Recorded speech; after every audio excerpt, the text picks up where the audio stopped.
अध्याय 13 के आज हम वस्तुनिष्ठ प्रश्न और 2 अंक के या 3 अंक के कौन कौन से प्रश्न आने वाले हैं उनको देख रहे हैं।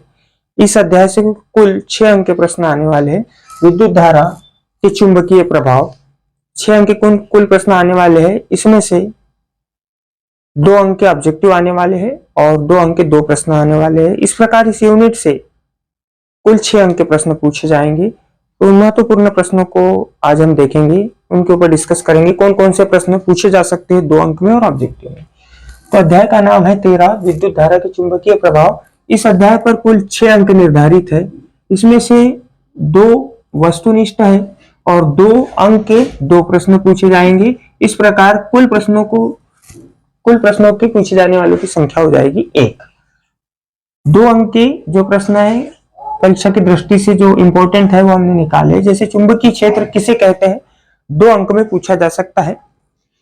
परिनालिका किसे कहते हैं 2 अंक में पूछा जा सकता है। विद्युत चुंबक किसे कहते हैं, विद्युत मोटर का क्या सिद्धांत है, दिष्ट धारा के 3 स्रोत के नाम लिखिए, गैल्वेनोमीटर को परिभाषित कीजिए, विद्युत फ्यूज क्या है, चुंबकीय बल रेखाओं के 2 गुण लिखिए। तो ये जो प्रश्न है ये 2 अंक में पूछे जा सकते हैं।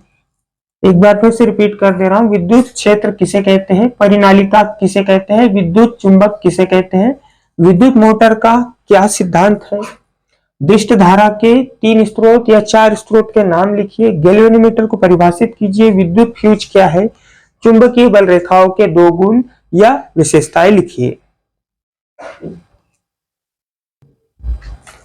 तो इस अध्याय से 2 वस्तुनिष्ठ और 2 अंक के 2 प्रश्न, कुल प्रश्नों की संख्या हो जाएगी 2। पिछले कुछ प्रश्न डिस्कस कर चुके हैं, कुछ और क्वेश्चंस है। जैसे चुंबकीय क्षेत्र रेखाओं के कोई 3 या 2 गुण लिखने के लिए आ सकते हैं। दक्षिण हस्त अंगुष्ठ नियम क्या है, ये आ सकता है। विद्युत धारा परिपथ को उपयोग में लाते समय क्या क्या सावधानी रखनी चाहिए। तो 2 अंक में क्वेश्चन पूछे जाने वाला है, तो 2 ही सावधानी हम लिख सकते हैं।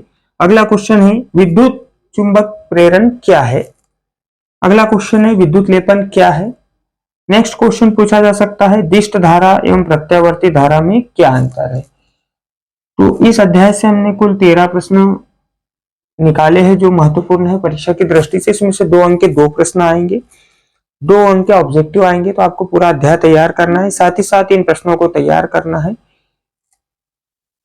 इस अध्याय में दक्षिण हस्त नियम, जिसको फ्लेमिंग के दाएं हाथ का नियम कहते हैं, ये भी प्रश्न निकाला हुआ है। वाम हस्त नियम भी पूछा जा सकता है, लेकिन इतने प्रश्न आप तैयार करेंगे।